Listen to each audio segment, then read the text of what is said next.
नमस्कार, मैं हूं खुशबू पांडे। स्वागत है आपका हमारे खास कार्यक्रम जनता सरकार, जिसमें हम बात करेंगे सत्ता के सिंहासन से लेकर जनता के सरोकार तक। साथ ही हम आपको बताएंगे प्रदेश सरकार की हर योजना के बारे में, जिनका सीधा संबंध हरियाणा के जनता से है।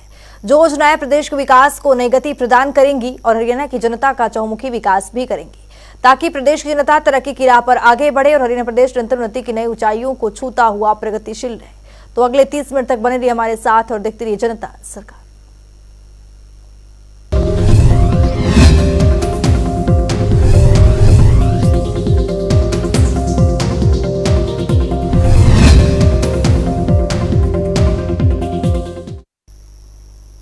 मुख्यमंत्री मनोहर लाल ने नए साल के मौके पर जवानों और प्रदेशवासियों को हार्दिक बधाई और शुभकामनाएं दी। इस अवसर पर मुख्यमंत्री मनोहर लाल ने कहा कि इस साल नई ऊर्जा, नया उत्साह और नई उमंग लेकर आया है। इस रिपोर्ट को देखिए। हरियाणा के मुख्यमंत्री मनोहर लाल ने नववर्ष के मौके पर एक संदेश जारी किया। इस संदेश में मुख्यमंत्री मनोहर लाल ने कहा कि नव वर्ष नई ऊर्जा, नए उत्साह और नई उमंग लेकर आता है। नव वर्ष नौ संकल्प लेने का अवसर होता है। इसके साथ ही मुख्यमंत्री मनोहर लाल ने समस्त प्रदेशवासियों, राष्ट्र की सीमाओं की रक्षा करने वाले वीर जवानों को नव वर्ष 2024 की हार्दिक बधाई और शुभकामनाएं दी। मुख्यमंत्री ने कहा कि आने वाला वर्ष सबके लिए मंगलमय हो और सबके परिवार में और अधिक सुख समृद्धि लाए। 2024 अच्छी शुभकामना के साथ सबके जीवन में खुशहाली लाने वाला ये वर्ष बने, ऐसी मैं प्रभु से प्रार्थना करता हूँ। 2023 भी बहुत अच्छे अनुभवों के साथ बीता, उसको विदाई दे रहे हैं हम सब लोग। तो ये वर्ष आप सबके जीवन में भी खुशहाली लाए। मुख्यमंत्री मनोहर लाल ने कहा कि सरकार का मुख्य लक्ष्य अंत्योदय के सिद्धांत पर चलते हुए सर्वजन हिताय सर्वजन सुखाय को चरितार्थ करना है। हम साल भर पूरी तत्परता और पारदर्शिता के साथ जन कल्याण से जुड़ी सेवाओं को आम जन तक पहुंचाने की मुहिम में और अधिक तीव्रता लाएंगे।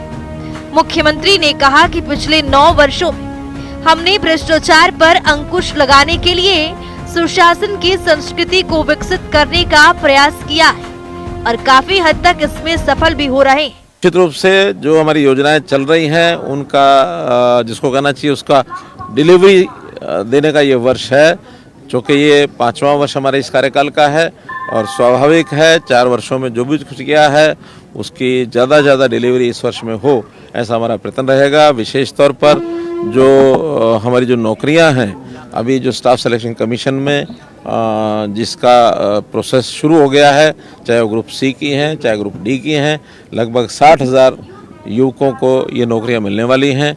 और निश्चित रूप से जो हमने अभी जनसंवाद के कार्यक्रम या जो विकसित भारत यात्रा के कार्यक्रम चल रहे हैं, उसमें भी बहुत सी जो योजनाओं का लाभ उन लोगों को मिल रहा है। जितनी डिमांड्स इस समय आ रही है उसको भी हम गति से पूरा कर रहे हैं। और मुझे लगता है कि जो हमारे शहरी क्षेत्र, ग्रामीण क्षेत्र, जहां छोटे बड़े काम हैं, वो सब इस वर्ष में पूरे होने वाले हैं। इतना ही नहीं, मुख्यमंत्री मनोहर लाल ने कहा कि हमारी पार्टी मेहनत करने वाली पार्टी है। कोरोना की वजह से 2 साल खराब हो गया था, लेकिन उसके बाद प्रदेश और देश में विकास का जो सिलसिला है वो कम नहीं हुआ है। चुनावी वर्ष होना न होना हमारे लिए इतना बड़ा महत्व नहीं रखता है, क्योंकि हम कर्म करने वाले लोग हैं और लगातार कर्म करते हैं। कष्ट अगर इस पिछले सत्र का है तो वो कोविड के समय का है कि 2 वर्ष हमारे खराब हो गए और जो काम हम यानी कम काम हुआ और जनता की सेवा जितनी होनी चाहिए थी उतनी नहीं हो पाई। फिर भी कोविड जैसी बीमारी को जिस बढ़िया खूबसूरत ढंग से देश के प्रधानमंत्री जी के नेतृत्व में सारे देश भर में और जिसको मुकाबला करके उससे निजात पाई है, वो भी अपने आप में बड़ी उपलब्धि रही है। और निश्चित रूप से जनता की सेवा हम आगे करते रहेंगे। चुनाव हर 5 वर्ष बाद आता है और चुनाव भी कोई ऐसा विषय नहीं है कि इसको अब हमको बहुत अच्छा अनुभव हो गया है पूरे देश भर में।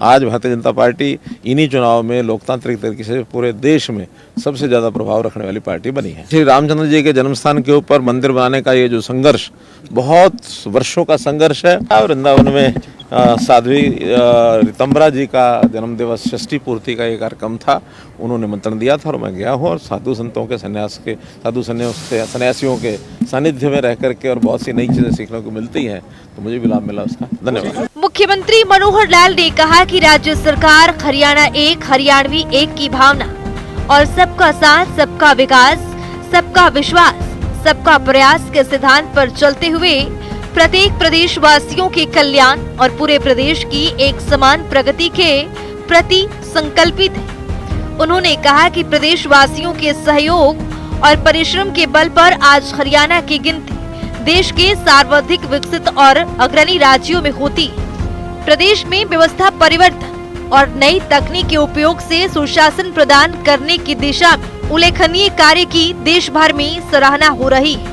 जनता टीवी के लिए चंडीगढ़ से पवन सीवर की रिपोर्ट।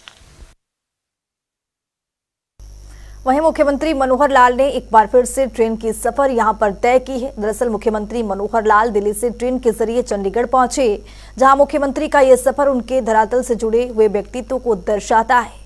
मुख्यमंत्री के सफर पर हमारे वरिष्ठ संवाददाता पवन सीवर ने खास रिपोर्ट तैयार की है। इस रिपोर्ट को देखिए।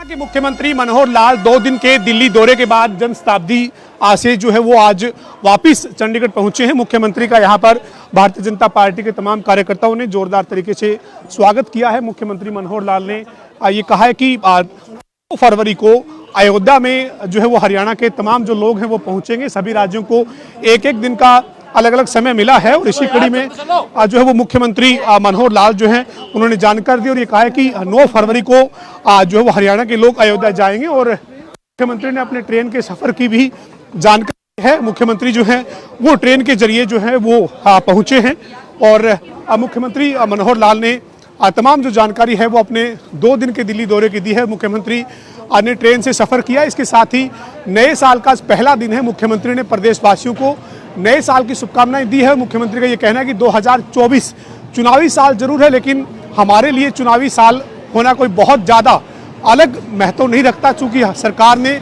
पिछले 9-9.5 साल में तमाम जो विकास की परियोजनाएं हैं उन पर काम किया है और इसी तरीके से विकास कार्य जो हैं वो लगातार चलते रहेंगे। चुनावी साल है, एक लोकतांत्रिक तरीके से लोगों को अपना मत देना है, लेकिन सरकार ने पिछले 9-9.5 साल में चाहे देश की सरकार हो या हरियाणा की सरकार हो, तमाम जो विकास के कार्य हैं वो किए हैं और वो इसी तरीके से लगातार जारी रहेंगे। वीडियो जर्नलिस्ट विजेंद्र सिंह के साथ पवन सिवर, जनता टीवी, चंडीगढ़ रेलवे स्टेशन से।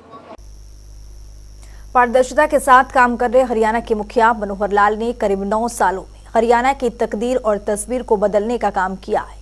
आज हरियाणा की छवि देश के अग्रणी राज्यों में शुमार होता जा रहा है, क्योंकि यहाँ के मुख्यमंत्री मनोहर लाल ने ये साबित कर दिया है कि राजनीति में रहते हुए समाज की भलाई के लिए व्यापक तरीके से कार्य किया जा सकता है, जिससे आम जनमानस तक लाभ पहुंच सके। देखिए मनोहर सरकार के 9 साल के विकास कार्यों से जुड़ी खास रिपोर्ट।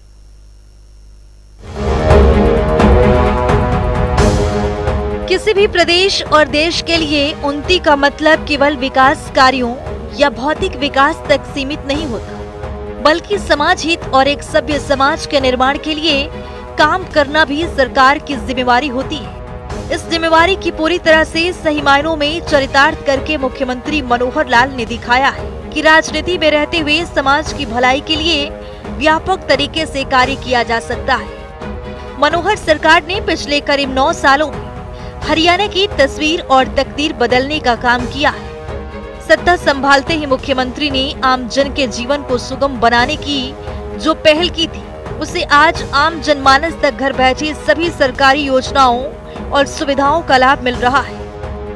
मुख्यमंत्री मनोहर लाल ने आईटी का प्रयोग करते हुए बड़ा व्यवस्था परिवर्तन कर राजकाज की व्यवस्था को ऑनलाइन किया। सरकार ने ग्राम स्तर तक अंत्योदय सरल केंद्र, अटल सेवा केंद्र खोले, जिससे नागरिकों को सरकार की योजनाओं और सेवाओं का लाभ प्राप्त करने के लिए दफ्तरों के चक्कर लगाने से मुक्ति मिली। आज इन केंद्रों के माध्यम से प्रदेशवासियों को 50 से अधिक विभागों की 680 से अधिक योजनाएं और सेवाएं मुहैया करवाई जा रही है। इतना ही नहीं, सामाजिक परिवेश में परिवार एक इकाई होता है, इसीलिए परिवार की पहचान के लिए मुख्यमंत्री ने परिवार पहचान पत्र एक महत्वाकांक्षी योजना शुरू की है।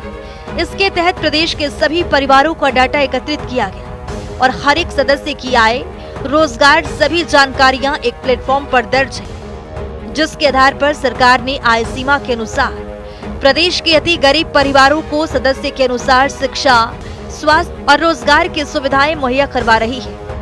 हरियाणा एक, हरियाणवी एक को आधार मानते हुए मुख्यमंत्री ने 5S यानी शिक्षा, स्वास्थ्य, सुरक्षा, स्वावलंबन और स्वाभिमान को जो नारा दिया है, उसे सही मायनों में पूरा करके भी दिखाया।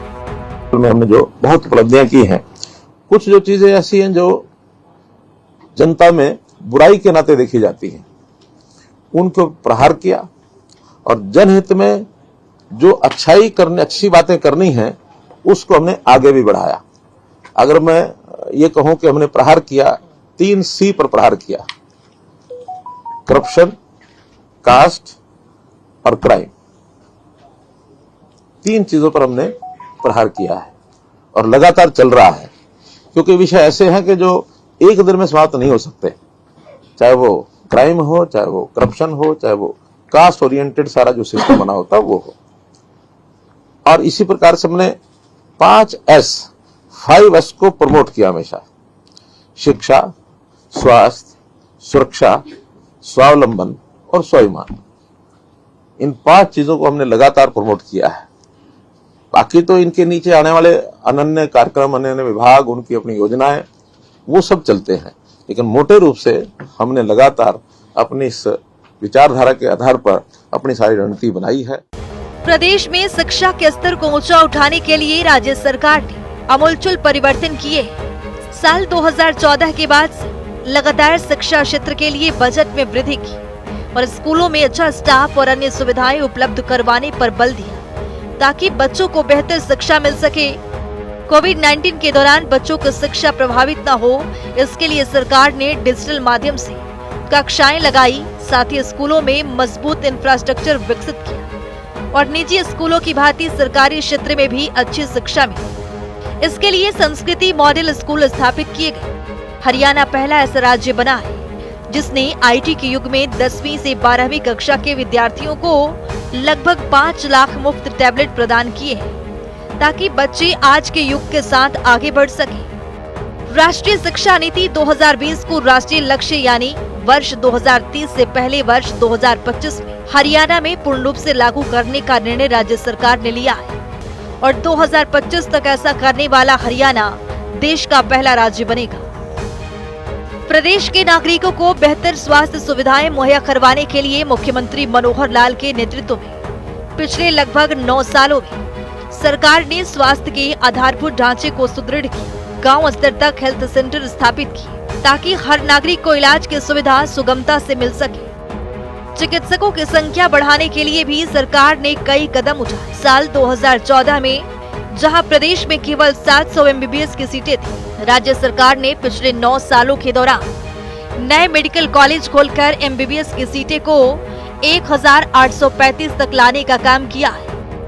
इतना ही नहीं, मुख्यमंत्री के विजन के अनुरूप हर जिले में एक मेडिकल कॉलेज स्थापित होने से MBBS की सीटों की संख्या 3000 तक पहुंच जाएगी। इतना ही नहीं, प्रदेश में नए नर्सिंग कॉलेज भी स्थापित किए जा रहे हैं। मुख्यमंत्री मनोहर लाल कहते हैं कि एक बेटी के पढ़ने से उनके परिवार की कई पीढ़ियां शिक्षित हो जाती है। इसी वाक्य को धरातल पर उतारते हुए प्रधानमंत्री नरेंद्र मोदी की ओर से शुरू किए गए बेटी बचाओ बेटी पढ़ाओ अभियान को सामाजिक संस्थाओं के सहयोग से वर्तमान राज्य सरकार ने भ्रूण हत्या पर अंकुश लगाया, जिसका नतीजा ये हुआ कि प्रदेश में लगातार लिंगानुपात में बेहतर सुधार हुआ। इसी दिशा में आगे बढ़ते हुए मुख्यमंत्री मनोहर लाल ने महिलाओं को स्थानीय सरकारों में और अधिक अधिकार देने के लिए पंचायती राज संस्थाओं में महिलाओं को 50% आरक्षण दिया। इतना ही नहीं, पुलिस में भी महिलाओं की संख्या को 15% तक ले जाने का सरकार का लक्ष्य है। प्रदेश में महिलाओं की सुरक्षा की ओर विशेष ध्यान देते हुए उनके खिलाफ अपराधों से निपटने के लिए सरकार ने राज्य में 33 नए महिला थाने और 239 महिला हेल्प डेस्क स्थापित किए गए हैं। मुख्यमंत्री ने सत्ता संभालते ही प्रदेश के अति गरीब परिवारों और नागरिकों के उत्थान का जो संकल्प लिया था, उसे पूरा भी किया। किसी भी व्यक्ति को मुफ्त में कुछ देने की प्रथा के विरुद्ध उन्हें स्वावलंबी बनाने के विजन के अनुरूप मुख्यमंत्री के मार्गदर्शन में सरकार ने मुख्यमंत्री अंत्योदय परिवार उत्थान योजना को लागू किया, जिसके तहत प्रदेश के ऐसे अति गरीब परिवार जिनकी पारिवारिक आय 1 लाख रुपए से भी कम है, उनकी आर्थिक उत्थान का लक्ष्य निर्धारित किया। सरकार के सतत प्रयासों के फलस्वरूप बैंकों के जरिए आज लगभग 50,000 लोगों को ऋण उपलब्ध करवाया गया है, जिससे लोगों ने स्वरोजगार स्थापित किए। ये लोग आज 15,000 रुपए से 20,000 रुपए प्रति माह आय अर्जित कर अपने परिवार को संभाल रहे हैं। इन 9 सालों में मुख्यमंत्री मनोहर लाल के नेतृत्व में राज्य सरकार ने समाज कल्याण और नागरिकों के उत्थान के लिए जितनी भी योजनाएं और कार्यक्रम चलाए, उतनी शायद पहले किसी भी सरकार ने शुरू नहीं की। 2014 के बाद से वर्तमान सरकार के कार्यकाल के दौरान राज्य ने हर क्षेत्र में जितनी तेज गति से प्रगति की है, इस राह में प्रदेशवासी भी एक नए हरियाणा का गवाह बने। आज समाज का हर वर्ग सरकार की कार्यप्रणाली, नीति निर्माण और पात्र नागरिकों को योजनाओं का लाभ सुनिश्चित करने की प्रतिबद्धता से आश्वस्त नजर आता है। स्पेशल डेस्क जनता टीवी।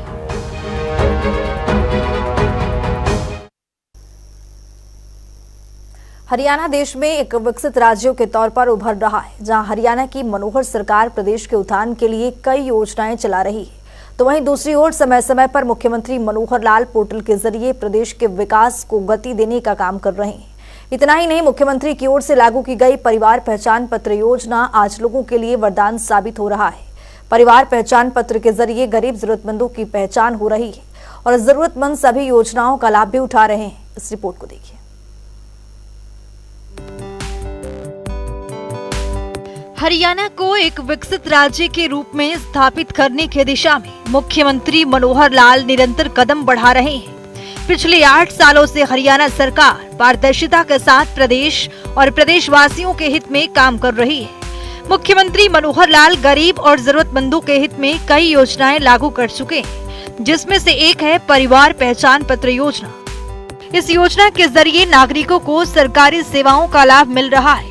इसी कड़ी में मुख्यमंत्री मनोहर लाल ने कहा कि हरियाणा देश का एक ऐसा राज्य है जहां विकास को व्यक्ति के साथ जोड़ा गया है और व्यक्ति के साथ परिवार की पहचान कर इसे और पुख्ता बनाया गया है।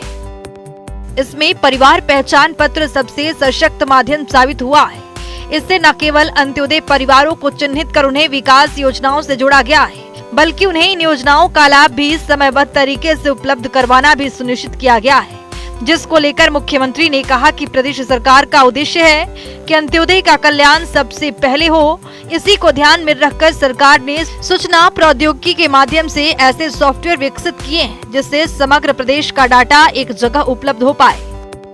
परिवार पहचान पत्र के पूरे हरियाणा की आबादी का परिवार के हिसाब से उनके हर सदस्य का एक डाटा कैसे हम रख सके, ताकि हर किसी का कल्याण करने के लिए सरकारी योजनाएं बनाई जा सके। चाहे वो छोटे बच्चे 0 से 5 साल के हैं, चाहे 5 से 18 स्कूल गोइंग चिल्ड्रन हैं, चाहे 18 से 25 हायर एजुकेशन का लेवल है, चाहे 25 से 60 उनको एम्प्लॉयमेंट के नाते से उनकी अपनी आजीविका परिवार चलाने के नाते से है, और चाहे 60 साल के बाद आयु के लोग हैं जिनको अपनी एक सोशल सिक्योरिटी चाहिए, वो भी हमने अलग से उसके ऊपर ध्यान दिया है। और ये पांचों वर्ग जैसे मैंने बताया आयु के हिसाब से बांट करके हमने अलग अलग विभागों के जिम्मे काम लगा रखे हैं कि भाई आप इस एक आयु वर्ग की पूरी देखरेख करेंगे। आज के आवश्यकता के हिसाब से आज के तरीकों से इसको 5 हिस्सों में बांट दिया है और उसी में हर विभाग का काम WCD 0 से 5 साल, 5 से 18 स्कूल एजुकेशन, 8 से 18 से 25 हायर एजुकेशन, 25 से 60 एम्प्लॉयमेंट के बाद 60 के ऊपर सोशल जस्टिस डिपार्टमेंट। तो एक प्रकार के सारे काम उनके माध्यम से किए जाएंगे। कोई भी व्यक्ति समाज का ऐसा न बचे जिसको कोई तकलीफ है और उसकी हमारी योजना नहीं बनी उसका तकलीफ को दूर करने के लिए। तो यथासंभव हर नागरिक की चिंता करना, ये हम इस परिवार पहचान पत्र का जो एक हिसाब किताब है इसके माध्यम से करेंगे। काफी शुरू हो गया है, काफी आगे बढ़ेंगे। मुख्यमंत्री मनोहर लाल ने कहा कि परिवार पहचान पत्र आज प्रदेश में ही नहीं बल्कि देश और दुनिया के लिए मिसाल बन रहा है। जहां अनेक राज्यों ने PPP को अपनाने की पहल की है, तो वहीं सरकारी योजनाओं को लागू करने के लिए प्रशासन को सुविधा भी मिली है। अब बुढ़ापा पेंशन के लिए न सरपंच, न नंबरदार और न ही BDO कार्यालय जाने की जरूरत है। व्यक्ति की आय जैसे ही 60 वर्ष हो जाती है, उसका नाम बुढ़ापा पेंशन सूची में दर्ज हो जाता है और उसे आने वाले महीने से पेंशन मिलने आरंभ हो जाती है, जो सीधी लाभार्थियों के खाते में जाती है और हर महीने 2,750 रुपए मिलने आरंभ हो जाते हैं। इस योजना से जहां विभिन्न सरकारी योजनाओं की अपात्र लाभार्थियों की लीकेज खत्म हुई है, वहीं पात्र व्यक्तियों को योजनाओं का लाभ स्वतः मिलना आरंभ हो गया है। यही नहीं, जाति प्रमाण पत्र, पीडीएस सेवाएं जैसे दर्जनों सेवाएं हैं जो अब लाभार्थियों तक ऑटोमेटिक तरीके से पहुंच रही हैं। इससे जहां कार्यप्रणाली में पारदर्शिता आई है, वहीं योजनाओं का लाभ भी सुनिश्चित हुआ है। मुख्यमंत्री ने कहा कि डाटा को फुल प्रूफ बनाने की अनेक चेक और बैरियर लगाए गए हैं ताकि कोई भी व्यक्ति इस डाटा से छेड़छाड़ न कर पाए। समय समय पर इस डाटा का सुरक्षा ऑडिट भी किया जाता है। इसके अलावा डाटा अपडेशन इसके निरंतर प्रक्रिया है। मुख्यमंत्री ने कहा कि समय समय पर प्रशासन की ओर से कमेटियों द्वारा न केवल डाटा की जांच पड़ताल की जाती है, बल्कि कोई त्रुटि पाए जाने पर उसे अपडेट भी किया जाता है। उन्होंने कहा कि प्रदेश के ऐसे 68 लाख परिवार हैं जिन्होंने अपने परिवार संबंधी सभी जानकारियों को उपलब्ध करवाया है, जिसकी बदौलत सरकार परिवार पहचान पत्र का डाटा तैयार कर पाई और इससे गरीब परिवारों की पहचान भी हुई, जिन्हें सरकार ने योजनाओं का लाभ लेने के लिए पुख्ता प्रबंध भी किए हैं। इसके साथ ही मुख्यमंत्री मनोहर लाल ने कहा कि केंद्र सरकार ने आधार कार्ड के माध्यम से सरकारी योजनाओं का लाभ आम जनता तक पहुंचाने का काम किया है, लेकिन हरियाणा सरकार ने एक कदम आगे बढ़कर प्रदेश के हर परिवार और नागरिक संबंधी डाटा की रिपोर्ट तैयार की है। परिवार पहचान पत्र के जरिए मुख्य पहचान व्यक्ति नहीं बल्कि परिवार को एक नई इकाई माना गया है। इसे ध्यान में रखते हुए एक परिवार के यूनिक आईडी बनाने का फैसला लिया है, जिसके आज सकारात्मक परिणाम धरातल पर देखने को मिल रहे हैं। आज दलाल और बिचौलिया संस्कृति पूरी तरह से समाप्त हो गई। साथ ही सरकार का प्रयास है कि सरकारी योजनाओं का क्रियान्वयन धरातल पर हो ताकि अंत्योदय परिवारों के चेहरे पर खुशी लाई जा सके। स्पेशल डेस्क जनता टीवी।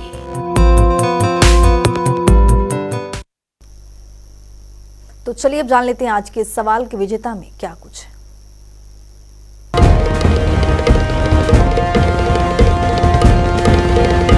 तो बात अब आज के विजेता की। जैसा कि आप जानते हैं, हर रोज एक नया सवाल पूछती हूँ। सही जवाब देने वाले के नाम और तस्वीर अपने टेलीविजन स्क्रीन पर दिखाते हैं, साथ ही उसको उपहार भी देते हैं। तो चलिए अब जान लेते हैं कल का हमारा सवाल क्या था और कौन है इसका विजेता। कल का हमारा सवाल था, हरियाणा में श्रमिक मृत्यु सहायता योजना के तहत लाभार्थी को कितनी राशि दी जाती है। इसका सही जवाब है डी, 2 लाख रुपए। ढेर जवाब आए, लेकिन आज के हमारे विजेता हैं संजना मिश्रा गुरुग्राम से। संजना, आपको बहुत बहुत बधाई। तो फिर पूछेंगे आज का सवाल, देखते रहिए जनता टीवी।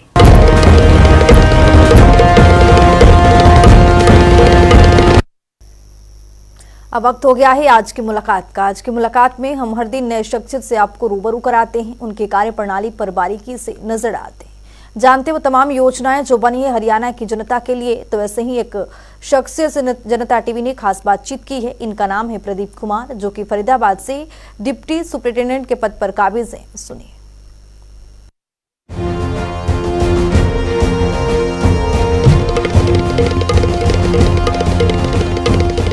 अत्याचार निवारण स्कीम की अनुसूचित जाति के व्यक्तियों के ऊपर किसी गैर अनुसूचित जाति के व्यक्ति द्वारा किसी प्रकार से अत्याचार किया जाता है, तो उसमें इस स्कीम में 85,000 रुपए से लेकर 8.25 लाख रुपए तक की सहायता जिस हिसाब से धाराएं दर्ज हुई उस हिसाब से दी जाती है। इस स्कीम में 26,52,000 रुपए 13 केसों में दिए जा चुके हैं।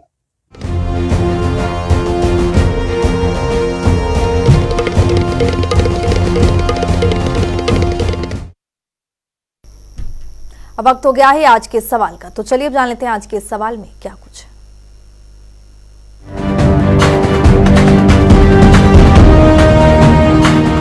हर रोज की तरह हाजिर हूं आज का सवाल लेकर। जैसा कि आप जानते हैं, हर रोज एक नया सवाल पूछते हैं। सही जवाब देने वाले के नाम और तस्वीर अपने टेलीविजन स्क्रीन पर दिखाते हैं, साथ ही उसको उपहार भी देते हैं। तो चलिए नजर डालते हैं आज के सवाल पर। पशु किसान क्रेडिट कार्ड योजना का मुख्य उद्देश्य क्या है। ए, पशुपालकों को ऋण प्रदान करना। बी, पशुपालकों को बढ़ावा देना। सी, पशुपालकों को आर्थिक सहायता करना। डी, इनमें से कोई नहीं। तो दीजिए सही जवाब और बनिए विजेता। इस खास कार्यक्रम के जरिए हमारा मुख्य उद्देश्य हरियाणा सरकार की कल्याणकारी योजनाओं की जानकारी और उसका लाभ प्रदेश के हर एक नागरिक तक पहुंचाना है, क्योंकि जब प्रदेश का हर एक नागरिक समृद्ध और खुशहाल होगा तभी प्रदेश विकास के पथ पर अग्रसर हो पाएगा। हमारे खास कार्यक्रम जनता सरकार में आज के लिए इतना ही। नमस्कार।